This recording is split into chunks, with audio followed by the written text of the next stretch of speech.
رانا صاحب آپ کی طرف آتے ہیں.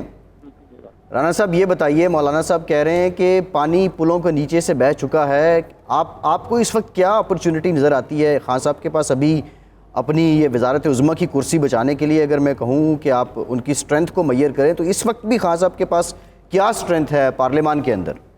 دیکھیں واسف صاحب، ایک تو ذہن میں رکھیے گا کہ آج کے بعد 5 دن ہیں، یعنی آج کے دن ڈال کے 5 دن بنتے ہیں ابھی تحریک اعتماد کے. اگر 3.5 سال یا پونے 4 سال کا عرصہ آپ کے ساتھ گزارنے والے لوگ، خان صاحب کے ساتھ گزارنے والے لوگ کسی اور طرف جا سکتے ہیں تو 3 یا 4 دن یا 2 دن کا عرصہ گزار کے وہ واپس بھی آ سکتے ہیں.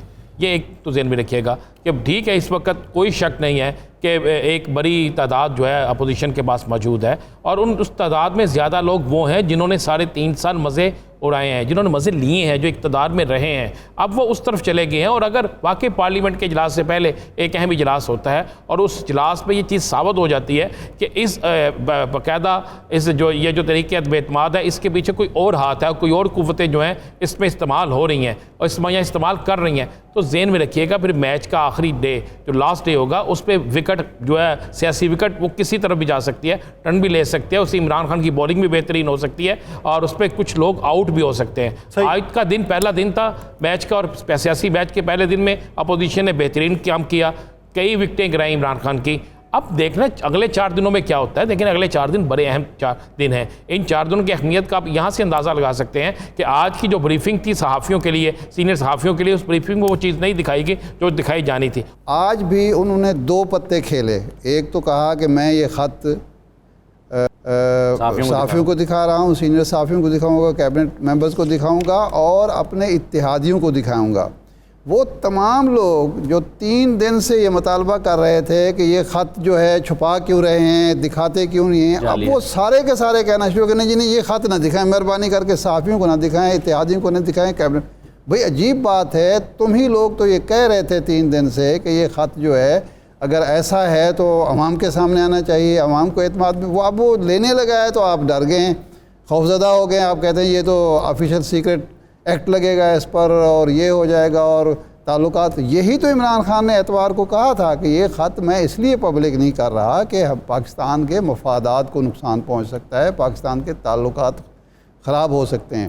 صحیح. مجھے کوئی شک نہیں ہے کہ اس طرح کی دھمکی دی گئی ہوگی، کیونکہ میں جو میری صحافتی ایک زندگی گزری ہے 40-45 سال، یہ چیزیں میں پہلے بھی دیکھ چکا ہوں. یہ بھٹو صاحب نے بھی جو خط لہرایا تھا وہ درست خط تھا بالکل.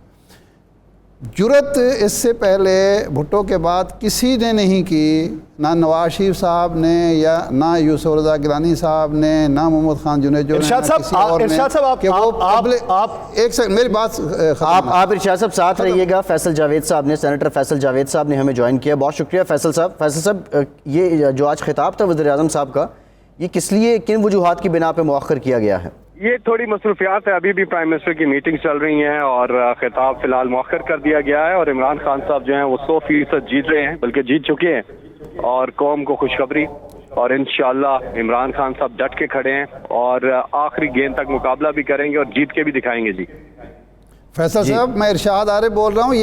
یہ جو خطاب ہے مؤخر ہوا ہے یا منسوخ ہوا ہے؟ اور مؤخر آج کے دن کے لیے ہوا ہے یا کل یا پرسوں بھی نہیں ہوگا، طویل عرصے کے لیے مؤخر ہوا ہے؟ نہیں، فی الحال تو مؤخر ہوا ہے اور باقی وقت کا تو تعین کیا جائے گا اور بتا دیا جائے گا. جی ہاں جی. اب فیصل یہ صاحب جو آپ کہہ فرما رہے ہیں کہ ہم جیت رہے ہیں، اس کی کوئی ٹھوس وجہ بھی بتائیے، کیونکہ آپ کے جو اتحادی ہیں، باپ والے، ایم کیو ایم والے، وہ چلے گئے ہیں، تو اپوزیشن تو کہہ رہی ہے کہ آپ تو اکثریت کھو چکے ہیں، تو جیتنے کا کس طرح سے ہے؟ اپوزیشن سے آپ پوچھتے ہیں کیا ووٹنگ ہو چکی ہے؟ کیا انہوں نے 172 کا نمبر پورا کر لیا ہے؟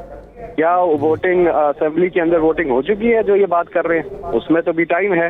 فیصل جاوید صاحب، اگر آپ اپنے منحرف اراکین کے صرف ایک بیان کے اوپر اسمبلی سے سپریم کورٹ سے رجوع کر لیں کہ وہ منحرف ہو چکے ہوئے ہیں، تو پھر اپوزیشن کے ساتھ بیٹھے ہوئے اتحادیوں کی بات کیوں نہیں مانتے؟ اپنی پارٹی کا جو ڈسپلن ہوتا ہے، جو پارٹی ہے، اور 63 جو اے ہے وہ بڑا واضح ہے اور اس کے مطابق ہی ساری انسٹرکشن جو ہیں وہ جاری کی گئی ہیں. اپوزیشن کو آج جتنا خوش ہونا چاہیے تھا، نہ اپوزیشن کے لیڈر خوش تھے، نہ جناب خالد مقبول صدیقی صاحب کو خوش نظر آ رہے تھے، انہوں نے بیان بھی بڑا مبہم سا دیا۔ اس کی وجہ شاہ صاحب ایک ہو سکتی ہے وہ جو ایک پرائم منسٹر نے آج صبح سے ایک دباؤ بنایا ہوا تھا نا، خط دکھانے جا رہا ہوں، اتحادیوں کو دکھانے جا رہا ہوں، فلاں کو دکھانے جا رہا ہوں، اور وہ کہہ رہے ہیں کہ اس خط کا تحریک عدم اعتماد کے ساتھ ایک تعلق ہے، تو یہ ایک وجہ ہو سکتی ہے ایک دباؤ کی اپوزیشن۔ لیکن یہ بڑی حیران کن بات ہے کہ ایک قومی سلامتی کا ایشو ہے، قوم کے مفاد کا ایشو ہے، اور وہ کل تک جو اتحادی تھے ان کو بلاتے ہیں، وہ جانا چاہیے ان کو، خالد مقصی صاحب کو اور خالد مقبول صدیقی صاحب کو جانا چاہیے تھا، دیکھنا چاہیے تھا، اور آ کے پریس کانفرنس میں کہہ سکتے تھے کہ ہم دیکھ کے آئے ہیں، اس میں کچھ بھی نہیں ہے، پرائم منسٹر ایسے ڈرامہ کر رہے ہیں۔ یہ بھی بڑی حیران کن بات ہے کہ وہ کیوں نہیں گئے، ان کو تو جانا چاہیے تھا۔ یہ تو ایک بہترین موقع تھا کہ جب انہوں نے اپنا مائنڈ بنا لیا کہ ہم نے اپوزیشن کے ساتھ جانا ہے، تو وہ جا کے خط دیکھتے اور اس کے بعد آ کے کہتے کہ جناب پرائم منسٹر ڈرامہ کر رہے ہیں۔ پہلے تو ہم تھوڑا سا تذبذب کا شکار تھے، اب شاہ صاحب آپ نہیں سمجھتے کہ چودھری برادران کی وزاداری اور ایم کیو ایم کے رویوں میں کچھ فرق ہے؟ چودھری برادران فیصلہ کر کے بھی چلے جاتے ہیں، ایم کیو ایم نے اگر فیصلہ کر لیا ہے تو اس نے مناسب سمجھا ہے کہ نہ ہی جایا جائے۔ نہیں دیکھیں، یہ آپ کوئی واپس تو نہیں جا رہے تھے نا، آپ تو خط دیکھیں، پرائم منسٹر آف پاکستان آپ کو بلا رہا ہے اس خط کے حوالے سے جس پر اپوزیشن کی طرف سے شکوک و شبہات کا اظہار کیا جا رہا ہے، تو وہ جا کے خط دیکھتے، واپس آ کے پریس کانفرنس میں بیٹھتے اور وہ کہتے جی ہم خط دیکھ چکے ہیں۔ جو شہباز شریف صاحب، مریم نواز صاحبہ، مولانا فضل الرحمان، آصف زرداری صاحب، بلاول صاحب 3 دن سے کہہ رہے ہیں، وہ درست کہہ رہے ہیں، یہ ایک ڈرامہ ہے، کوئی خط نہیں ہے، یہ ہمیں صرف بہلانے پھسلانے کی اور قوم کو اور ارکان اسمبلی کو بہلانے پھسلانے کی کوشش تھی۔ ہم اب مزید مطمئن ہو کے آ گئے ہیں، ہمارا اطمینان قلب ہو گیا ہے کہ ہم نے جو اپوزیشن میں جانے کا فیصلہ کیا ہے وہ 100% درست ہے۔ نہیں تو ارشاد صاحب یہ دوسرا پہلو تو یہ بھی ہے نا کہ ایم کیو ایم کو اب اس بات پہ اور اس بیانیے پہ ٹرسٹ ہی نہیں ہے جو عمران خان صاحب بات کر رہے ہیں یا جو دیگر کیبنٹ ممبر بات کر رہے ہیں، اس لیے انہوں نے یہی بہتر سمجھا کہ وہ اپوزیشن کی بات سن لیں۔ اگر کچھ بھی انہیں ذرا بھر بھی اعتماد ہوتا وہ بات تو سمجھتے، یہ بھی ایک پہلو ہو سکتا ہے۔ بہرحال یہ خیر ٹھیک ہے، مختلف باتیں ہیں، جو مختلف اپروچز ہیں جس سے متعلق لوگ اپنے انالیسس بالکل دے سکتے ہیں۔ 2 چیزیں ایسے میں اگر عباس صاحب آپ جی شور اجازت دیں تو میں ایڈ کرنا چاہتا ہوں۔ دیکھیں، ایک تو یہ ہے کہ اگر 8 تاریخ کو جب یہ تحریک عدم اعتماد جمع کرائی گئی، اور جس وقت جمع کرائی گئی اس وقت میں پرائم منسٹر کے ساتھ بیٹھا تھا، اور اس دوران میں پرائم منسٹر کو پتہ نہیں تھا کہ یہ تحریک عدم اعتماد اب آنے والی ہے، حالانکہ پرائم منسٹر کے پاس کتنی انٹیلیجنس رپورٹس ہوتی ہیں۔ پاکستان میں کسی کو پتہ نہیں تھا یہ کہ تحریک عدم اعتماد آ رہی ہے، لیکن ایک دن پہلے جو خط لکھنے والے ہیں ان کو یہ پتا تھا کہ کل تحریک عدم اعتماد آ رہی ہے، تو اس کا مطلب ہے کہ پرائم منسٹر جو کنیکٹ کر رہے ہیں، ڈاٹس کنیکٹ کر رہے ہیں کہ تحریک عدم اعتماد اور اس کا تعلق ہے، تو اور ہماری جو اپوزیشن کی جماعتوں کے کچھ لوگ نوئنگلی یا ان نوئنگلی استعمال ہو سکتے ہیں، اس خدشے کا وہ اظہار کر رہے ہیں، تو اس میں ایک وزن محسوس ہوتا ہے۔ دوسری بات جو چودھری پرویز الہی صاحب کی ہو رہی ہے کہ اگر یہ سب کچھ ایک پلان ہے اور جو اتحادی ہیں اور ان کے ماسٹرز ہیں، اپوزیشن کے ماسٹرز، چودھری پرویز الہی نے ہو سکتا ہے یہ فیصلہ اس لیے بھی کیا ہو کہ ان کے پاس کوئی راستہ نہیں بچا تھا، کیونکہ وہ چیف منسٹرشپ سے نیچے کچھ لینا نہیں چاہتے تھے، اور چیف منسٹرشپ دینے سے پی ایم ایل این نے ان کو صاف انکار کر دیا تھا۔ اور ظاہر ہے جب حکومت اپنے نمبرز کیلکولیٹ کر رہی ہے تو یہ کاؤنٹنگ اپوزیشن کے پاس بھی موجود ہوگی کہ ہم چودھری پرویز الہی کے بغیر بھی 174 172 کو کراس کر سکتے ہیں، تو ہم ان کو چیف منسٹرشپ آفر نہیں کر سکتے۔ اور جب انہوں نے دیکھا کہ مجھے یہاں سے تو مل ہی نہیں رہی، تو کیوں نہ پھر میں یہ بتاؤں کہ ہمارے جو نیچرل الائنس ہے وہ یہ ہیں، اور ہم اپنے فطری اتحادی کے ساتھ جا رہے ہیں، ہم اصولوں پہ جا رہے ہیں، ہم نے آئندہ بھی الیکشن لڑنا ہے، اور پلس یہ کہ حکومت ان کو چیف منسٹرشپ بھی آفر کر رہی ہے۔ تو میرا خیال ہے یہ جو ایک ابہام ہے کہ اتحادیوں میں سے آدھے لوگ ادھر گئے ہیں آدھے لوگ ادھر کیوں ہیں، اس کے پیچھے وجہ یہ ہو سکتی ہے۔ یہ بتائیں ابتدائی طور پہ جب یہ فیصلہ کیا گیا کہ اتحادی جماعتیں تمام مل بیٹھیں گی، مشاورت سے باتیں ہوں گی، جو سفارشات آئیں گی اسی کی روشنی میں متفقہ فیصلہ ہوگا، نقطہ اختلاف کہاں پہ پیدا ہوا کہ جس کی وجہ سے اتحادی بٹے ہوئے دکھائی دیے؟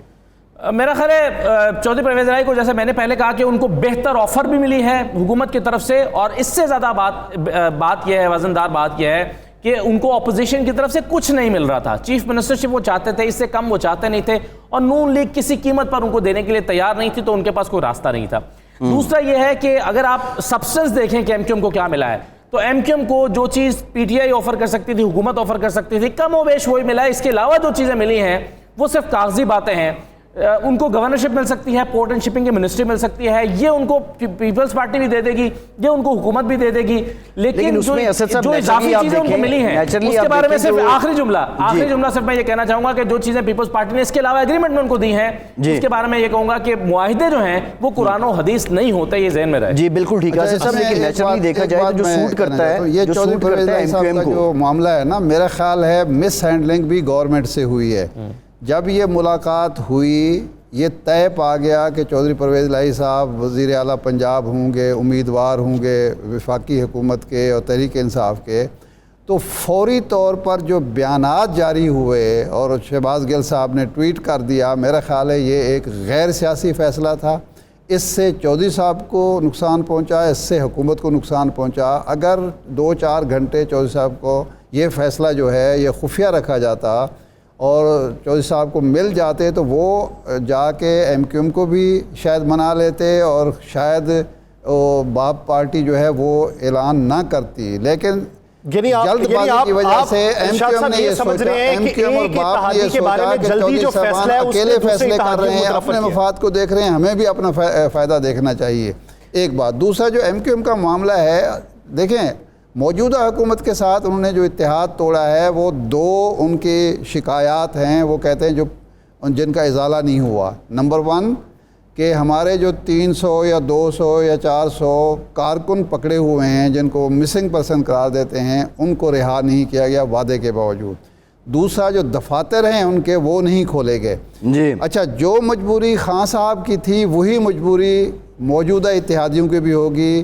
میرا نہیں خیال کہ دفتر کھولنا زرداری صاحب کے بس میں ہے, کیونکہ خان صاحب جو تھے جب یہ چیئرمین سینٹ کے خلاف عدم اعتماد کی تحریک آئی تھی, خان صاحب نے ان اداروں سے جن کی ان پٹ پر یہ دفتر بند کیے گئے اور بند ہیں آج تک اور ابھی تک نہیں کھولے گئے, ان سے پوچھا کہ کیا ہم یہ کھول سکتے ہیں. تو ان پٹ یہ تھی کہ یہ دفاتر اگر کھلے تو موجودہ ایم کیو ایم پاکستان یہ یقین دہانی کرانے کی پوزیشن میں نہیں ہے کہ اس کو ایم کیو ایم لندن والے استعمال نہیں کر سکیں گے. اور دوسرا جو لوگ گرفتار ہیں سنگین جرائم میں, ان کے بارے میں موجودہ ایم کیو ایم نے کبھی یہ نہیں کہا کہ یہ کوئی دہشت گرد تھے یا بتہ خور تھے یا باقی جو کام وہ کرتے رہتے ہیں. تو اس کی وجہ سے شکوک و شبہات ہیں اداروں کے کہ یہ بھی ایم کیو ایم لندن کے بیسیکلی کارکن ہیں, اس لیے ان کو رہا اس وقت نہیں کیا گیا. اور میرے پاس وہ رپورٹ موجود ہے جو بنی تھی اس موقع پر. تو آج کیا ان کو چھوڑ دیا جائے گا ان لوگوں کو اور دفاتر کھول دیے جائیں گے؟ اگر یہ ہوتا ہے تو یہ بہت بڑا عجوبہ ہوگا کہ جو کام ارشاد صاحب بڑے امپورٹنٹ پوائنٹس ہیں جو آپ نے اٹھائے ہیں, زرداری صاحب کر لیتے ہیں. آپ نے جو اٹھائے ہیں بڑے امپورٹنٹ پوائنٹس ہیں, لیکن اس کے ساتھ ساتھ اگر سیاسی لحاظ سے دیکھیں تو ایم کیو ایم کو پیپلز پارٹی کا سندھ حکومت کے ساتھ اتحاد نیچرلی بھی اس حد تک سوٹ کرتا ہے کہ اب کراچی میں انہوں نے مقابلہ پی ٹی آئی کا کرنا ہے, کیونکہ پی ٹی آئی بڑی جماعت ہے, پیپلز پارٹی وہاں پہ اس طرح نہیں ہے, تو انہیں ظاہر ایک اپوزیشن بھی چاہیے تھی. پھر ان کے جو معاملات ہیں وہ سندھ گورنمنٹ سے زیادہ ریلیٹڈ ہیں, تو وہ نیچرلی تو اب جو حالات آ رہے ہیں اس پہ تو انہیں کسی حد تک سوٹ بھی کرتا ہے. سلمان عابد صاحب, یہ یہاں پہ بہت زیادہ ذکر ہو رہا ہے چودھری پرویز الہی صاحب نے جو فیصلہ کیا ہے. بعض لوگوں کا یہ کہنا ہے کہ چودھری صاحب نے یہ فیصلہ اس وجہ سے کیا کہ زرداری صاحب تو کسی حد تک کمٹمنٹ دے رہے تھے لیکن نواز شریف صاحب کی جانب سے گو اہیڈ نہیں آ رہا تھا. لیکن پھر بات یہ ہوئی, زرداری صاحب نے کہہ دیا کہ رات 12 بجے انہوں نے مبارکباد دی اور صبح کہیں اور چلے گئے. کیا آپ ایگری کرتے ہیں کہ کوئی کنکریٹ کمٹمنٹ اپوزیشن چودھری صاحب کو نہیں دے سکی, یا کوئی اور ریزن تھی, اپنے فیوچر سیاست کو دیکھتے ہوئے انہوں نے عمران خان صاحب کے ساتھ جانا بہتر سمجھا؟ سلمان صاحب, ایک بات تو اسد اللہ نے کی ہے, بالکل ٹھیک کیا کہ کوئی کنکریٹ جو ہے نا پیکج نہیں مل سکا پی ایم ایل کیو کو, پی ایم ایل این یا اپوزیشن کی طرف سے. لیکن ایک بات ذہن میں رکھیے کہ مونس الہی اور چودھری پرویز الہی یہ سمجھتے تھے کہ اگر انہیں فیوچر پالیٹکس میں جانا ہے تو وہ پی ٹی آئی کو زیادہ کمفرٹ سمجھتے ہیں, اور ان کا خیال ہے کہ ہمیں فیوچر میں بھی جو کولیشن ہے پنجاب کے کانٹیکس میں پی ٹی آئی کے ساتھ بنانا ہے, کیونکہ ان کو ان کا جو کام کا تجربہ ہے پنجاب کے اندر, جو 3.5 سال پنجاب کے اندر انہوں نے کام کیا, پی ٹی آئی نے کوئی بہت زیادہ مسائل پیدا نہیں کیے, اور جو ڈسٹرکٹ تھے جہاں پی ایم ایل کیو کا بڑا انفلوئنس ہے وہاں ان کو فری ہینڈ بھی ملا ہے. اس لیے مونس الہی خاص طور سے پرویز الہی کا خیال یہ تھا کہ ہمیں